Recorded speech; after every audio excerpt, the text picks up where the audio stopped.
A você que chegou agora, nós estamos no programa Independente, falando sobre dependência e vício, mas pela parte emocional. E o programa Independente, ele vai às ruas, ele quer saber também das pessoas quais são as perguntas que eles têm. Então, eu quero convidá-los, e a você também, a ouvir essa pergunta.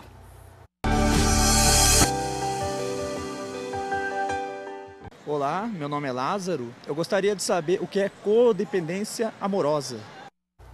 É bem o que a gente está falando, né? É isso, né? Isso. A você que começou agora a assistir o nosso programa, o que é codependência amorosa? Eu acho que o Yuri tocou num ponto no começo, que ele falou da questão do encaixe, não é?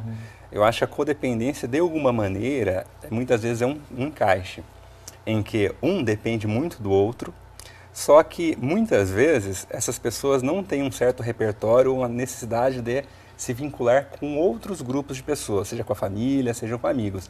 Então, a única fonte de afeto é o outro, então vira uma codependência.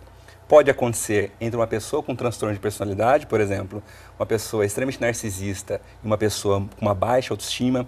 Pode acontecer com uma pessoa um pouco obsessiva, muito controladora, e uma outra pessoa com baixa autoestima. Em geral, que todos esses dois perfis de pessoas que estou falando de cada lado, na verdade, todos têm baixa autoestima, tá? E aí, essa codependência faz com que não desenvolva uma autoestima saudável nessas pessoas. Então, não é um relacionamento que aquela história de que os opostos se atraem, não é isso o que acontece. Geralmente não é um que tem autoestima e outro baixa estima, então. Não necessariamente. Até porque se a gente for pensar nessas patologias, como ele citou, mesmo o narcisista que quer que o mundo gire em redor dele tudo, tem um fundo de baixa autoestima, e por isso que ele tem essa necessidade tanto de se autoafirmar o tempo todo. Porque ele não consegue se sentir bem com o que ele já tem.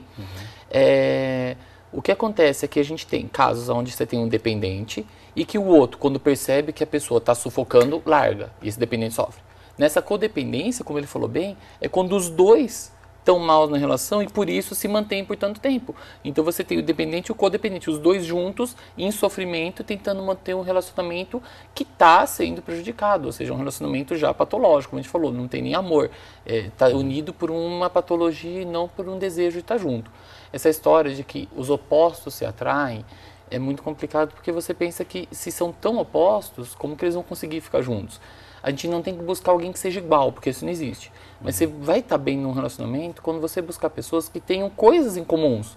Porque você tem alguém que gosta muito de sair à noite com os amigos, vai casar com alguém que é muito caseiro, que detesta sair e não vai conseguir sair nunca, vai se fazer um sacrifício uma hora ou outra, amor existe sacrifício de vez em quando, mas vai chegar uma hora que eles vão ter sofrimento, porque eles não vão conseguir mais ter algo em comum. Então você tem que estar junto com alguém que você queira caminhar junto, porque se um quer caminhar num ritmo, outro no outro, chega no final da corrida, vocês estão muito separados. Então tem que ser alguém que caminhe juntos, onde a gente de vez em quando faz sacrifícios. Então aquela pessoa que vê que o outro está caminhando devagar, então eu diminuo um pouco o ritmo para ajudá-lo, para voltar, mas que tem que ter objetivos em comum. Senão... Na psicologia tem um conceito chamado empatia, né? Exatamente. Quer dizer, esse parceiro, o quanto ele se coloca no seu lugar, quer dizer, o quanto que ele conversa de forma íntima e te escuta, né? Intimamente mesmo, né? O quanto ele cuida das pessoas ao redor dele, quer dizer, como que ele lida com a família dele. De alguma maneira isso vai dando alguns indícios se essa pessoa é um bom parceiro, um parceiro possível para um relacionamento, né? Se tem os mesmos valores, Isso. se pensa de modo igual, se tem o respeito mútuo. Isso, e o que o Yuri falou, eu concordo claramente, é o seguinte, se uma pessoa gosta muito de dança de salão e outra pessoa gosta muito de ficar em casa, a chance de não ter qualidade desse relacionamento aumenta muito, né? Como um sensibiliza o outro de mudar tanto, né? Porque se você forçar outra pessoa a dançar, a outra não vai gostar porque está saindo da zona de conforto dela. E se a outra ficar em casa, ela vai sofrer muito. Então é interessante observar essas nuances do parceiro, né? Principalmente no namoro, né? E às vezes é difícil, né, gente? Porque se fosse tão simples assim, não teria tanta gente que não conseguiria manter o relacionamento, né? Depois de casado. E eu acho que a grande missão da TV, né, da imprensa, é explicar, é passar essa informação, mas sempre assim de maneira preventiva, né? E aí eu faço essa pergunta para vocês que para mim é mais importante. O que a gente tem que fazer desde criança, né? Com a criança, porque às vezes é difícil para os pais reconhecerem, porque eles vivem essa codependência no relacionamento. Então, o que a gente faz para que a criança cresça de maneira integral e não viva tudo isso? Eu acho que a primeira coisa é a gente entender, a gente já falou isso várias vezes, que tudo tem que ter um equilíbrio. Então, a primeira coisa é eu respeitar o sentimento do outro. percebe? Eu vou cuidar de uma criança e respeitar que ele tem que ser criança e eu tenho que ser adulto. Eu não posso forçar uma criança a querer pensar como eu como adulto. Principalmente na hora, por exemplo, de eu dar um limite. Imagina que a criança quer brincar. E eu vou forçá-lo que ele não deveria desejar brincar porque ele deveria desejar tomar banho. Não, isso não é criança. A criança deve querer brincar. O adulto tem que saber que é aquela hora do banho. Então eu consegui respeitar o sentimento da criança no sentido de colocar um limite, mas respeitando, olha, eu sei que é chato para você, porque parar de brincar é chato mesmo. É que agora precisa tomar banho. Então colocar o limite como algo que a gente precisa se fazer e não porque ele deveria desejar e deveria parar de desejar a brincadeira. É lembrar que quando eu dou um limite, eu nunca posso dar um limite para o desejo. Eu dou um limite para a realidade. Eu queria brincar mais. Que bom, né, filho? Tava bom. Eu sinto muito, agora precisa do banho. Eu queria poder sentar no banco da frente. Nossa, filho, eu não vejo a hora disso poder acontecer. Só que, por enquanto, você tem 6 anos. Você tem que sentar na cadeirinha. Eu sinto muito. Então, eu respeitar o sentimento que aquela criança tem. Quando a gente começa a anular o sentimento das crianças, ele começa a ter baixa autoestima, ele começa a falar, eu sou horrível. Eu quero brincar e eu tinha que achar que o banho é bom. Eu devo ser uma criança horrível. E aí eu começo a destruir a autoestima dela. Então eu melhoro a autoestima da criança quando eu permito o sentimento e coloco que às vezes a gente faz sacrifícios pela realidade. E aí eu permito que ela aprenda a ter a personalidade dela. Pois é, filho, é chato mesmo ter que parar para tomar banho. E aí ele vai entender, o banho é importante. Mas lógico que brincar é mais gostoso. Agora tá na hora de dormir. Sinto muito, vai ter que desligar a TV. Ah, mas isso é muito chato. Pois é, filho, é. Eu permito que ele seja ele. Eu tenho que ser adulto. Eu falei assim, filho, aqui eu sei que agora é importante para você, mas eu te entendo. Você percebe? Eu permito me diferenciar, em vez de ficar, como você diz isso? Você tem que ser não sei o quê, você tá ficando igual ao seu pai. Tipo, olha que agressão física que a gente faz com as crianças nessa hora. Eu tento sempre fazer uma diferenciação também entre criticar o comportamento e criticar a pessoa. Não é? A gente tem que tentar aos poucos passar uma mensagem para a criança que é, eu te amo muito, mas eu não gosto desse comportamento teu. Tá? E isso também implica em não rotular a criança, sua burra, nossa, você só pensa em curtir a vida, você esse rótulo é muito perigoso. Então, a gente tem que criticar o comportamento, a ação. Né? A gente não pode criticar a pessoa. Né? Sim. Interessante, Reginaldo, quando você falou isso, me lembrou o Amor Exigente, né? Que é mais um movimento do Padre Haroldo e que o tema é esse, né? Eu te amo, filho, mas eu não aceito o que você faz de errado. Então, até para dar continuidade a isso, eu queria convidá-los a assistir um vídeo que nós fizemos. É um quadro do programa independente que ele chama Recomeço, que são pessoas que até por essa baixa autoestima, por essa dependência afetiva, acabam desenvolvendo a dependência química, mas que decidem recomeçar. E muitas vezes conseguem. Então eu quero convidá-los, você também, a assistir esse programa com a gente. Me chamo Fernanda, conheci a droga em 89. Foi um uso bastante contínuo, mas em 98 tive instituída durante 5 meses e meio. Fiquei 12 anos limpa, não em recuperação, fiquei limpa. Em 2010 eu recaí, aí foi a recaída, né, onde eu perdi tudo. Não foi só coisas materiais, essa é a primeira coisa que vai, né? Aí perdi dignidade, respeito, amor próprio, muita coisa mesmo.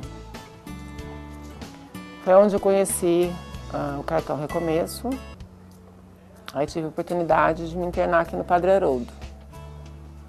Fiquei 6 meses, em abril do ano passado eu saí, faz 1 ano que eu estou nas ruas, em recuperação, hoje eu posso dizer que eu estou em recuperação. Né, mantenho contato com pessoas que estiveram instituídas comigo, mantenho contato com a instituição, com o coordenador do Cartão Recomeço, né, que é o Nelson. E assim, é o que me faz ficar limpa, o que me faz não querer voltar, não quero ter contato com droga, evito pessoas, coisas, lugares, né, não tenho mais vontade, mas nem por isso vou sair, né, me pondo à prova. Então, estou bem do jeito que eu estou, só por hoje eu estou bem. Eu acredito sempre que foi uma falha na emoção, na afetividade, quando criança, que desenvolve a dependência química numa pessoa, né? Eu sempre acho isso. A gente está falando agora sobre a dependência afetiva, né? E a droga, né? Acaba sendo uma dependência, né? A pessoa precisa daquilo para ser feliz. O difícil da droga é que muitas delas, além dessa dependência, que a gente chama dessa dependência psicológica, né? Que pode ser em relacionamento, pode ser em muitas coisas. A dependência psicológica que a droga tem, que a pessoa acha que ela precisa daquilo para se sentir bem, porque ela já não é mais capaz por si só de se sentir bem. A droga ainda causa dependência química, em que você altera neurotransmissores do cérebro e faz com que o cérebro sinta vontade daquilo, como a gente sente vontade de beber água quando está com sede. E aí a chance de sair é muito mais difícil, né? Então, só que a gente vê que todas essas dependências começam com uma dependência psicológica. Numa dependência aí de relacionamentos, uma dependência psicológica de que eu acho que eu preciso daquela pessoa para eu poder ficar bem. E não eu estou bem e por isso eu quero alguém para compartilhar o meu momento bom. A droga é a mesma coisa, eu preciso da droga, eu preciso beber álcool, eu preciso fumar maconha, eu preciso cheirar cocaína para ir na festa, para relaxar, ou para eu estar na festa e para poder curtir a festa. Ou seja, eu não sei curtir a festa por mim. Eu preciso da pessoa para eu ficar bem, eu preciso do café para suportar um dia. Ou seja, eu não estou sendo capaz de eu, como ser humano íntegro, suportar os desprazeres, ou suportar os sentimentos que a vida traz. Eu acho que em relação às crianças, nós estávamos conversando agora há pouco, em cima do que o Yuri está falando, né? Nós estamos hoje com jovens e crianças de uma maneira viciadas com os games, né? Com a internet, com o celular, não é? E os pais estão com muita dificuldade de dar limite, porque assim, eles podem fazer uso disso, não tem problema, né? Mas o problema é a quantidade ou a frequência disso. Está sendo demais, não é? E aí é interessante, se esse cérebro ele está em formação, ele está ficando um pouquinho dependente daquela dopamina. Toda vez que ele joga ali, é produzir dopamina no cérebro, ele está ficando viciadinho com aquilo ali. E aí é muito interessante, abre até espaço para o futuro ele começar a ficar dependente de outras coisas, porque o cérebro já está preparado para aquilo, né?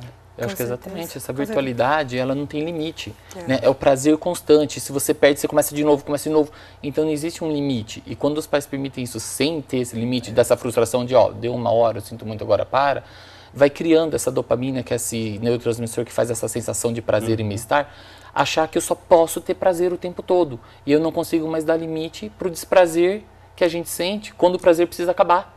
E esse é o problema. E aí eu começo a viver um mundo virtual. Eu sinto o prazer de receber 25 mil curtidas na minha rede social porque alguém me deu parabéns. Sendo que nenhum deles vai lembrar no dia seguinte foi seu aniversário. Não, nem lembra que curtiu, né? É uma autoestima falsa, você percebe? Eu me sinto valorizado sem ser valorizado, porque se eu ficar 10 minutos longe, todo mundo já esqueceu de mim. E aí cria essa também dependência de eu ter que ser reconhecido o tempo todo.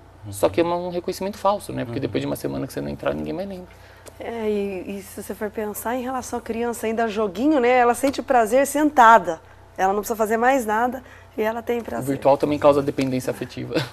Meninos, o programa com vocês de meia hora não vai dar, não. Tem um monte de coisa para falar. São 2 homens psicólogos, isso aqui é raridade encontrar, hein? Tá vendo? Exatamente, é verdade.